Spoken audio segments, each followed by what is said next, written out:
ડભોઈના માની કૃપા યુવા ગ્રુપ દ્વારા છેલ્લા 2 વર્ષથી સેવા પરમો ધર્મના સૂત્ર સાથે ધારાસભ્ય શૈલેષભાઈ મહેતાના માર્ગદર્શન હેઠળ દર માસે શ્રદ્ધાળુઓ માટે ચા નાસ્તાની અવિરત સેવા આપવામાં આવી રહી છે।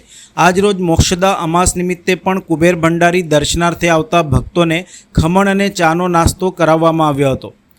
ડભોઈમાં માની કૃપા યુવા ગ્રુપનો મુખ્ય હેતુ સેવા એ જ સર્વસ્વ રહ્યો છે। Dabhoi statue of unity road ઉપર દર અમાસે કરનાળી કુબેર ભંડારી દર્શને આવતા શ્રદ્ધાળુઓને ચા નાસ્તા અને ભંડારાનું આયોજન કરવામાં આવે છે।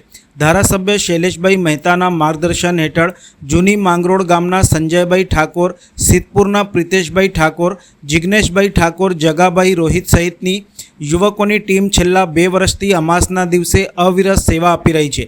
મોક્ષદા અમાસ નિમિત્તે ખાસ આયોજન કરવામાં આવ્યું હતું, જેમાં 5000 ડીશ ખમણ અને 3000 કપ ચાનું વિતરણ કરવામાં આવ્યું હતું। વહેલી સવારે દર્શને આવતા શ્રદ્ધાળુઓ ચા નાસ્તો લઈને ધન્યતા અનુભવતા જોવા મળ્યા હતા।